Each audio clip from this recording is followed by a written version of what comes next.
Grecia, ¿cómo estás? Muy bien, gracias, Isra. Qué bueno, me da mucho gusto una vez más tenerte aquí y poder platicar acerca de temas que yo considero de gran trascendencia para nuestra vida, la vida de las personas en general, porque pues la idea es llevar o dirigirnos juntos hacia ser más humanos.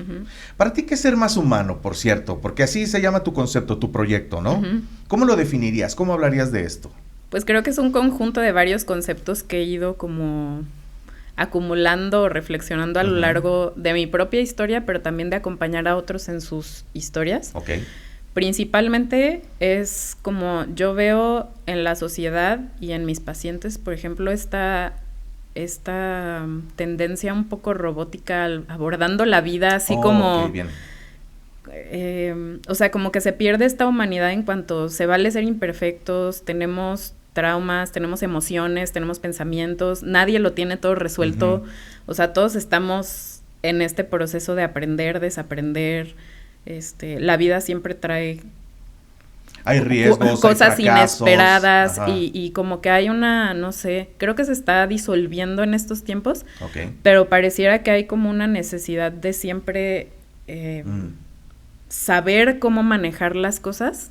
Y si no sabes cómo manejar una bola curva que te lance en la vida, es como, soy malo, soy tonto, no soy capaz, todo este tipo de cosas, ¿no? Entonces, para mí es como este concepto de un poco de permitirnos estar bien con la imperfección, con el no tener el control, con el sentir cosas, con el pensar cosas, con el luchar con cosas, de acuerdo. ¿sabes? Con el famoso, ya bien lo dijiste, pero el famoso está bien no estar bien. Eso, ¿no? sí. Y que no hay emociones negativas y emociones positivas, hay emociones y permítete sentirlas, claro, ¿verdad? Experimentarlas y aprende a gestionarlas. Es diferente a tratar de anularlas, ¿no? Sí, sí.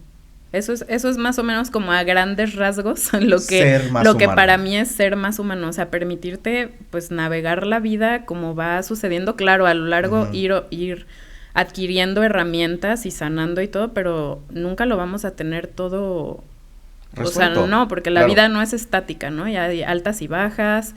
Entonces, sí, es estar bien con no estar bien, pero al mismo tiempo no conformarnos con vivir en un estado miserable, ¿no? De acuerdo. O sea, sino también, por el otro lado, saber que es posible sanar, que es posible vivir en paz, que es posible tener relaciones sanas. Entonces es como ese intermedio. Perfectamente bien explicado, muchas gracias. Sí, creo que el abrazar nuestra imperfección definitivamente que nos lleva a ser más humanos porque el ser humano es imperfecto. Claro. Y también esto que tú dices, el buscar la paz en medio de esa imperfección, de verdad que yo en este momento lo considero como una buena definición de una vida exitosa. Sí, definitivamente. ¿No? Sí. Muy bien, pues vamos a comenzar con nuestro tema porque hoy traemos un tema que surgió un poco derivado del podcast anterior, ¿no? En donde hablamos de relaciones interpersonales. Relaciones de pareja, relaciones interpersonales, relaciones con la familia de la pareja, etcétera, ¿no? Sí. Pero hay una relación muy importante que quisiéramos tratar en este podcast, que es nuestra relación con nosotros mismos. Así es. ¿Verdad? Y bueno, hemos anotado algunos temas, surgieron también de los comentarios que muy amablemente pues nos hacen llegar las personas que ven cada uno de los episodios o de los contenidos que se graban tanto en tu canal como en el mío, que por cierto, si estás escuchando o viendo este podcast en el canal de Grecia, pues con todo gusto también puedes ir a seguirme, Israel Ochoa Oficial, o si lo estás viendo en Israel Ochoa Oficial, ve a seguir a sermashumanos.mx, ¿verdad? O Grecia Flores, Grecia Flores, muy bien. Por cierto, vi que te comentaron en uno de tus posts de Instagram que sí tenías tu podcast en Spotify, ¿verdad? Ah, sí, cierto. Sí lo viste, creo ¿no? que nunca contesté porque te iba a preguntar. No lo tenemos, pero muy fácilmente yo creo que a partir de yo lo subo para que también te puedan seguir por ahí, por Spotify, porque muchas personas les es fácil escuchar tal vez un por podcast. Por el premium, ¿no? Por el premium. No tienes que estar conectado. Exacto, y no tienes que ver los anuncios que te pone tanto YouTube como Spotify. Entonces yo creo que es una buena herramienta. Lo voy a subir y les avisamos a todos cuando ya esté listo para que puedan seguirte por ahí. Perfecto. Conocimiento personal o relación con nosotros mismos. ¿Cómo definirías este concepto? ¿Qué es conocernos a nosotros mismos? Justo la semana pasada hice una listita de preguntas. Ok. Que pensé, si una persona es capaz de responder estas preguntas de una manera, obviamente no entera o completa, 100%, pero si tiene noción de estas cosas. Digamos, no absoluto, ¿no? Sí, no absoluto. Sino que vas, incluso, es como un proceso de conocimiento. Sí, y a lo largo de la vida las vas ampliando, ¿no?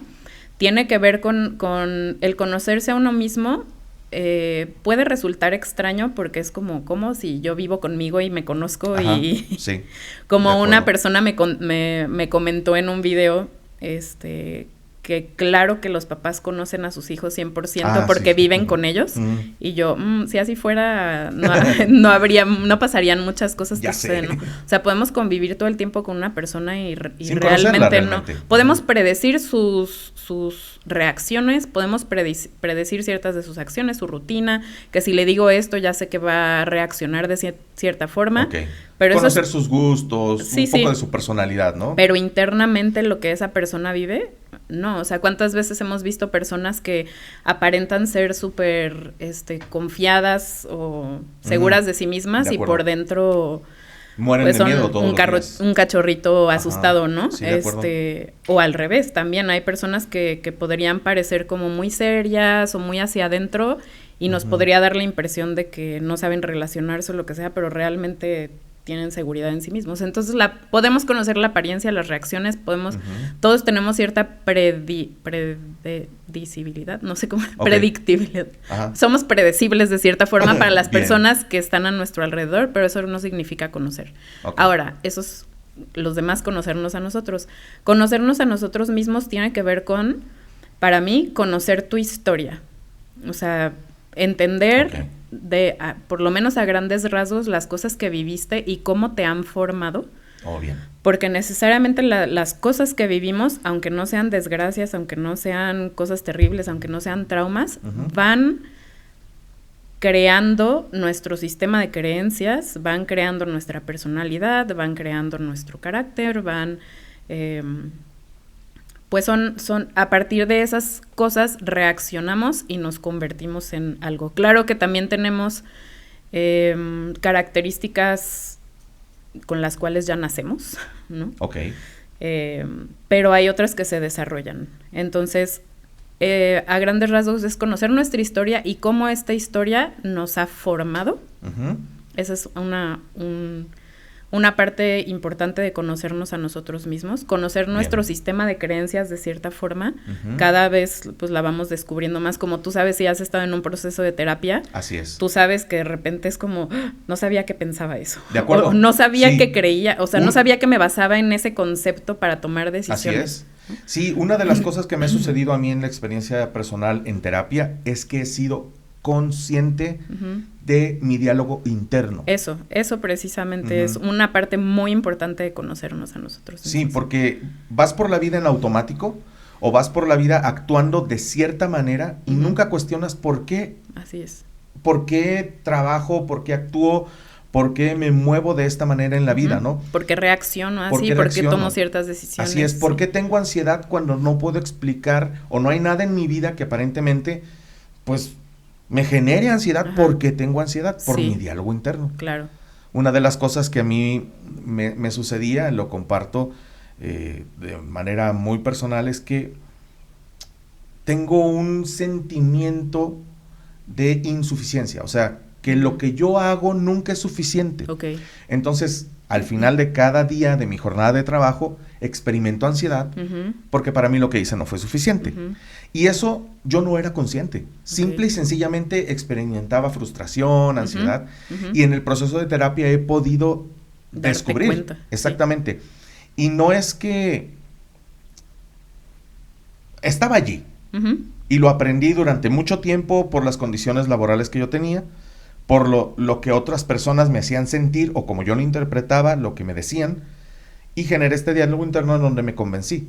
Ahora, mi terapeuta me dice, no es que lo puedas desaprender, es que ahora tienes que comenzar a ver las evidencias en tu vida que te dicen que realmente eso no es verdad para comenzar a contrarrestar, ¿no? Okay. Y esa es la bondad del autoconocimiento, ¿no? Claro, claro. Es una de las bondades, digámoslo así, ¿no? Sí, te permite, es que ser consciente hace una diferencia enorme. O sea, no es lo único, pero el darte cuenta no te sana totalmente, exacto, pero es un gran paso para decir, no estoy loco, ¿no? Exacto. No me estaba inventando la ansiedad. Ajá. O estos síntomas tienen una raíz que ahora puedo trabajar, ¿no?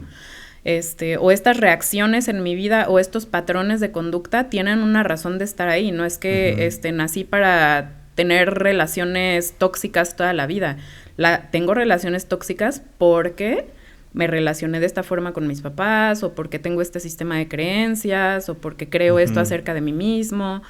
Entonces, si quiero cambiar el síntoma, lo que está sucediendo, necesitamos saber qué está pasando por acá, ¿no? Pero siempre, siempre, siempre, siempre hay una razón. O sea, nadie tomamos decisiones, ni tenemos emociones, ni patrones de vida poco sanos porque queremos. Bien. ¿No? Por ejemplo, una situación que sucede o es muy común en nuestra sociedad son las adicciones de diferentes tipos, ¿no? Y todos podríamos creer, es que esa persona si tuviera un poco de voluntad podría cambiarlo. Sí, cómo no. Entonces, todos tenemos algún tipo de adicción. Así es. Y eso es algo bien interesante. A ver si otro día organizamos sobre adicciones. Sobre adicciones, porque realmente hay muy poco conocimiento de adicciones en la sociedad y se cree que, por ejemplo, el alcohol, las drogas, el cigarro son las únicas adicciones y realmente no. Podemos ser adictos a cualquier cosa. Claro, claro. Sí, y hay razones por las cuales esas adicciones están ahí, ¿no? Y podríamos decir, es que si esa persona tuviera suficiente voluntad, la podría dominar, ¿no? Y no es tan fácil. O sea, hay cosas que sucedieron antes. La adicción es una reacción a su sistema de creencias, a su relación consigo mismo, a eventos que sucedieron y que a lo mejor no están procesados. Ahora, con esto no quiero decir que hay justificación para hacer cosas indebidas. Okay. O para hacer cosas malas daño, o para hacer cosas que lastiman a otros. No es justificación decir, es que porque a mí me trataron así, ahora yo soy una abusadora de hombres, ¿no? O lo que sea. Pues no. O viceversa, claro. Claro, podemos controlar las acciones, pero esa raíz a lo mejor siempre me va a empujar hacia un lado no muy bonito o amable hacia con las personas o hacia conmigo mismo mientras no lo trate. Entonces, cuando me doy cuenta, cuando tengo autoconocimiento de mi historia y no solamente saber, porque hay mucha gente que dice, yo conozco que me pasó esto, me hicieron aquello, vivía así, me abandonaron, lo que sea, pero no hacen como la conexión con, y por eso este evento me dejó esta creencia acerca de la vida, acerca de mí mismo, ¿no? Esta experiencia me dejó este aprendizaje que ahora lo estoy usando de forma, o que tiene un síntoma negativo en mi vida, ¿no? Entonces, esa es una base para mí del autoconocimiento, y con eso es entender, observar mis pensamientos, observar mis emociones y poderme observar a mí en la sociedad, o sea, en relación con las personas. Bien. Yo me lo imagino, así me lo imagino ahorita que dices, poder observarme a mí en relación con las personas. Es como si salieras de tu interior y te observaras, ¿no? Sí.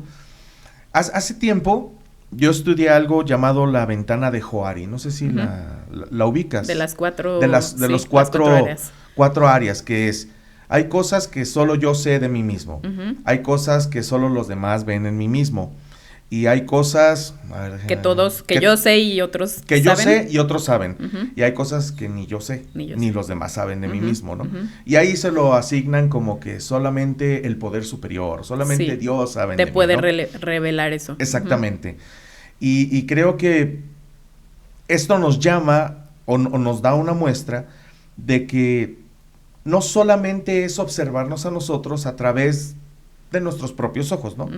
Sino lo importante que es involucrar a las demás personas para que nos ayuden a entender todo aquello de nosotros mismos de lo que no estamos nosotros viendo, ¿no? Sí. Tal vez con un terapeuta nos ayuda mucho porque nos guía a cuestionarnos, ¿no? Sí, sí. Pero esto de las relaciones significativas que ya hemos hablado antes, justamente en el podcast anterior, es muy valioso para el autoconocimiento, ¿no? Totalmente, sí, sí, y no es agradable. Es una de las partes como más complicadas, es bueno, por lo menos para mí, el recibir como esa crítica constructiva de parte de otros, pero hay tanto crecimiento, por eso creo que lo mencioné en el podcast de las parejas.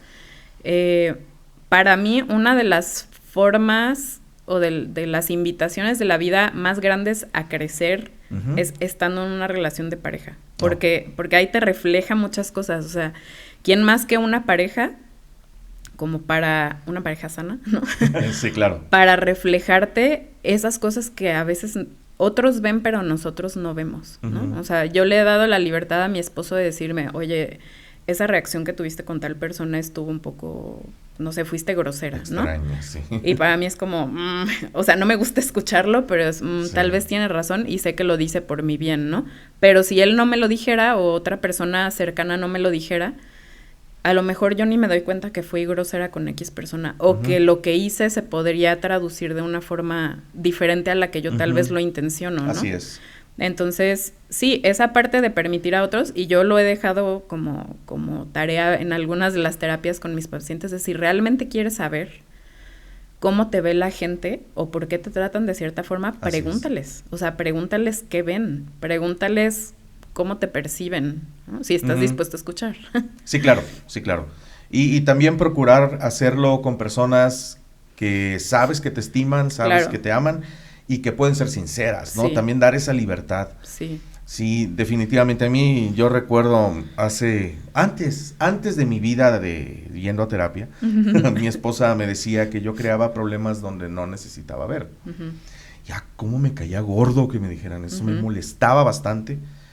Y en terapia me di cuenta que tengo una cualidad, bueno, no sé si es una cualidad, más bien tengo algo en mi vida, ya lo he compartido, que soy homeostático inflexible, que hace que yo cree muchos problemas donde no debería de haberlos, porque como estoy casado con una sola idea de que así es como debe ser, blanco y negro, blanco y negro, no me permito validar otras cosas o aceptar otras cosas diferentes a las que yo pienso o como se supone que debe de ser mi vida. Sí, como esa escala de grises no exactamente, y entonces evidentemente voy por la vida renegando de cosas por las que realmente no tienen importancia, ¿verdad? Pero como no se ajustan a mi idea de vida, pues me crean frustración, ¿no? Y eso de ser consciente, lejos de ser ya me lo habían dicho, no, me liberó. Claro. Me liberó muchísimo. Sí.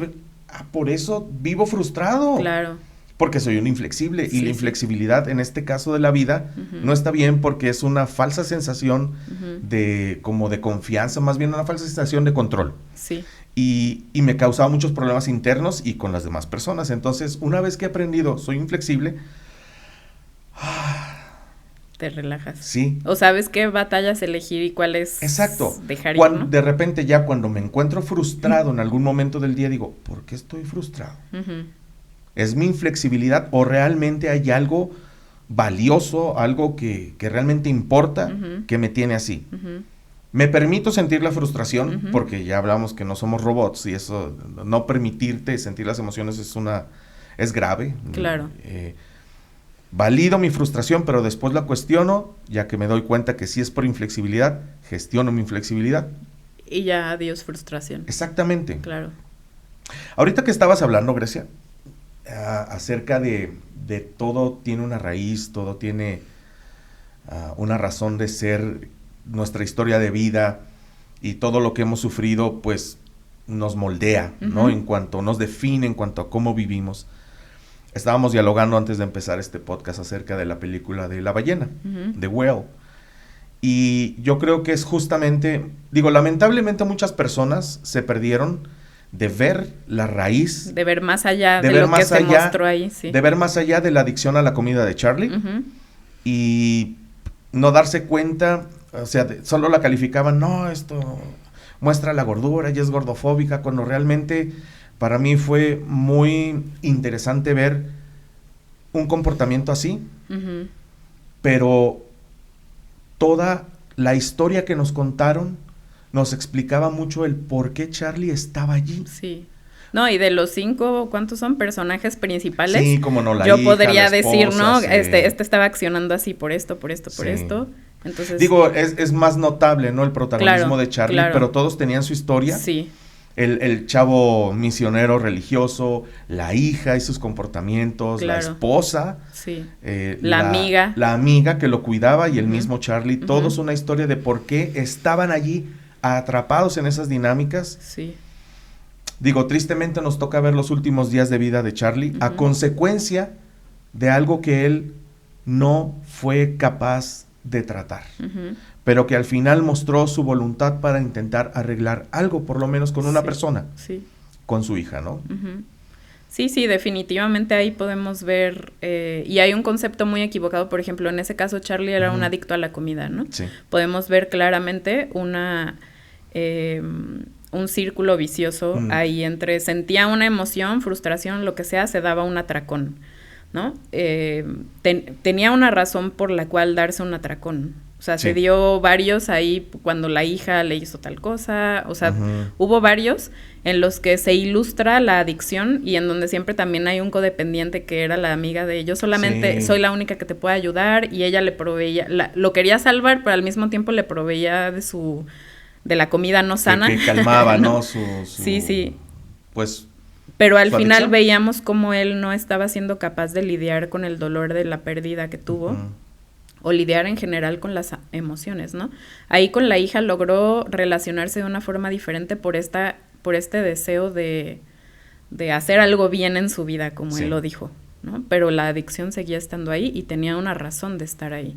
Y a veces juzgamos y decimos, ay, pero es que si quisiera podría bajarle a la comida, ¿no? Si tuviera suficiente voluntad podría cambiar, puede hacer cambios, dejar de comer, empezar a ejercitarse. Sí, pero eso no va primero cuando lidiamos con una adicción. O sea, no se trata de cortar el comportamiento negativo, sino de empezar a observar qué está pasando, qué me está llevando a hacer eso, sentir mis emociones, lidiar con el duelo, lidiar con las relaciones rotas, y después va a ser factible y probable empezar a tener mejores hábitos alimenticios, mejores hábitos en general. Pero a veces queremos como que, y incluso nos exigimos a nosotros a veces, ¿no? O sea, hay gente que dice, ay, es que soy súper procrastinador, o hay personas que me dicen, no sé, cualquier queja acerca de sí mismos, y es como, necesito que me des herramientas para cambiar eso. Y sí se pueden dar herramientas para cambiar eso, pero mientras no encontremos qué te está llevando a procrastinar, o qué te está llevando a comer en exceso, o qué te está llevando a lo que sea, a no decidirte por una carrera, a no avanzar en tu vida, sea cual sea el tema, primero tenemos que encontrar cuál es la dinámica interna o oculta que está alimentando eso, ¿no? Y después, y a la par o después, sí darte herramientas para, cómo lidiar con la procrastinación, cómo empezar a ponerte metas, cómo ir avanzando hacia lo que quieres lograr, pues. Pero si no es a la par, el cambio nada más es como conductual y lamentablemente a veces no es duradero. O sea, mientras no lo abandonas. Sí, mientras no lo trabajemos a la par con la conciencia personal, con transformar nuestros pensamientos, con aprender a lidiar con nuestras emociones de una forma diferente, cualquier cambio de conducta puede ser pasajero. Pasajero, así es. Sí, o temporal. No es solamente desarrollar hábitos. No, y de hecho yo leí hace poco el libro de Hábitos Atómicos. ¿Lo has leído? No. Lo tengo en mi lista de Audible, pero no. Está bueno, pero es totalmente conductual. Sí te da muy buenos tips para desarrollar hábitos, pero sin duda que estoy de acuerdo contigo.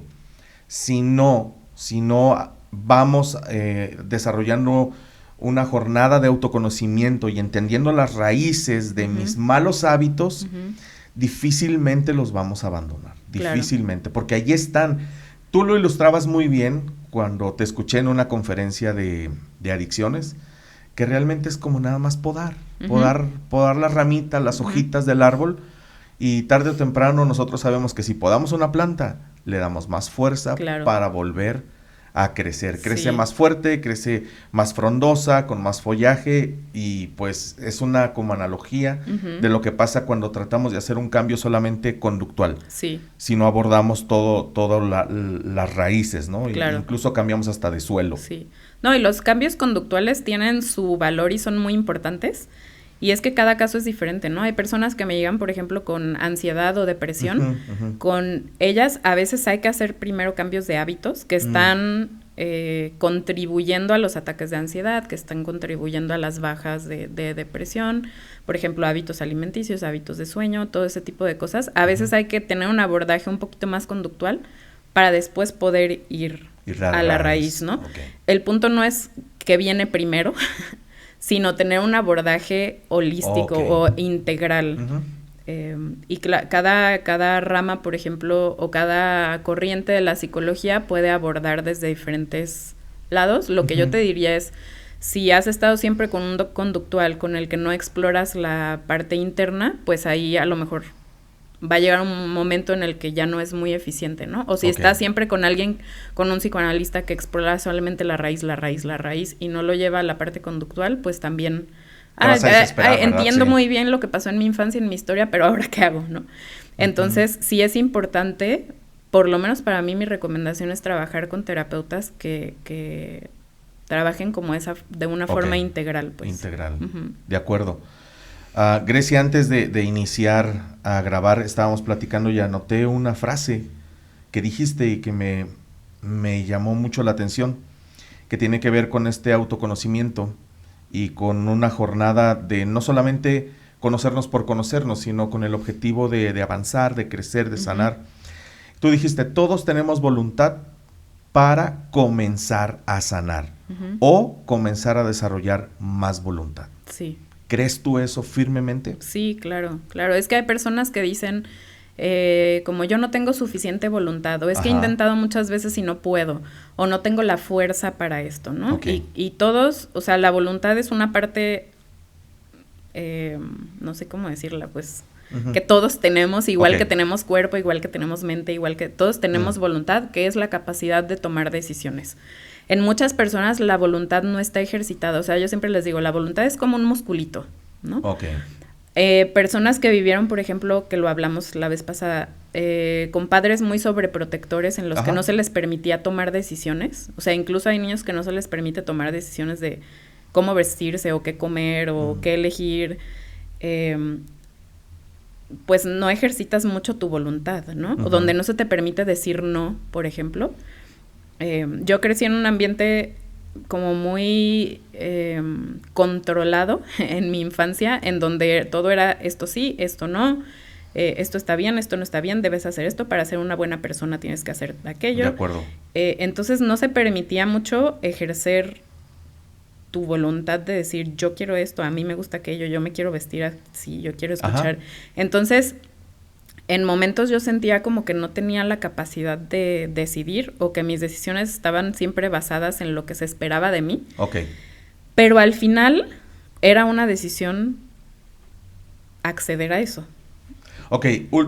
Últimamente era tu decisión dejarte guiar por lo que otras personas establecían como estándares para ti. Sí, claro. En la infancia obviamente es como difícil decir, ay, el niño tenía una opción de decirle que no a los padres, ¿no? No, bueno, no, porque... pero... Pues no, porque dependes total y completamente de ellos, ¿no? Estás bajo su cuidado, bajo su tutela, ¿no? Sí, pero ya en la vida real, ya en la vida adulta, digamos que mi musculito de la voluntad, aunque siempre fui muy, por otro lado, como muy voluntario, es algo que tenemos que ejercitar. Entonces, todos tenemos la capacidad de decir, quiero empezar a sanar, o me doy, todos tenemos la voluntad y la capacidad de darnos cuenta que necesitamos ayuda, por ejemplo.